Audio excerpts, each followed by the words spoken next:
हुजूर को दफन करके लौटे, तदफीन से फारुग हुए, कब्र मुबारक में उतारा, हुक्म पूरा किया।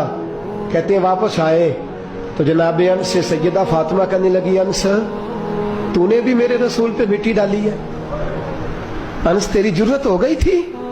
फरमाते उस वक़्त फातिमा का पहला आंसू गिरा और फिर 6 महीने हुजूर के बाद हयात रही, मैंने उसके आंसू ही गिरते देखे। लोग सो जाते, वो हुजूर के रोज़े पे जाके बैठ जाती। कहते मैं समझाता बहलाता, लेकिन फातिमा कहती अली सबर अपनी जगह, कर्म अपनी जगह। और मैं तुझे क्या बताऊं, बहन भाई पहले सारे चले गए, वालदा पहले छोड़ गई, अब हुजूर अलैहिस्सलातु सलाम ने भी पर्दा डाल लिया है, मुझे चाह और जानिब कुछ दिखाई नहीं देता। कहते 6वां महीना था हुजूर के विसाल को।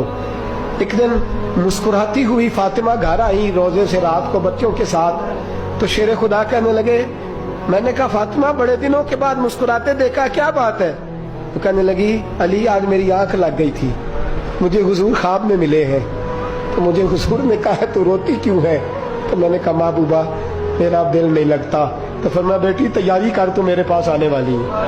हजरत अली फरमाते बस फातिमा बीमार हुई, चंद दिन गुजरे तो मुझे बुलाया, वो कहने लगे अली वक्त जाने का आ गया है, ये अली के घर की है इज्जत, अली से सुनते, नबी के घर की है इज्जत, नबी से सुनते। वो जिसने मुअज़्ज़ज़ किया घराने को, हुसैन पाल के जिसने दिया जमाने को, जाने का वक्त आ गया है अली। पहली बात तो यह है कि हुजूर की नवासी जनाबे उमामा से शादी कर लेना, वो हुजूर को बड़ी प्यारी है। और दूसरी बात यह है कि मेरे हसन हुसैन इनका खास ख्याल रखना।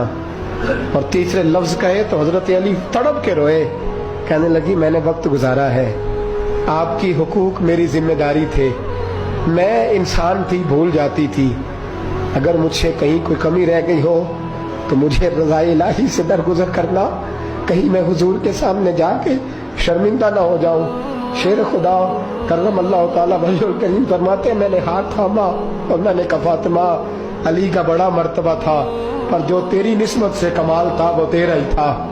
तू कैसी बात करती है, तूने तो हद कर दी, शहजादी होके मेरे घर में खादिमों की तरह रही। हजरत फातिमा रज़ियल्लाहु ताला अन्हा का दूसरा हुक्म ये हुआ कि मुझे रात को दफनाया जाए। और फरमाया मेरे पहले मदीने में ऐसा नहीं होता था, ये हजरत फातिमा ने सबसे पहले कहा।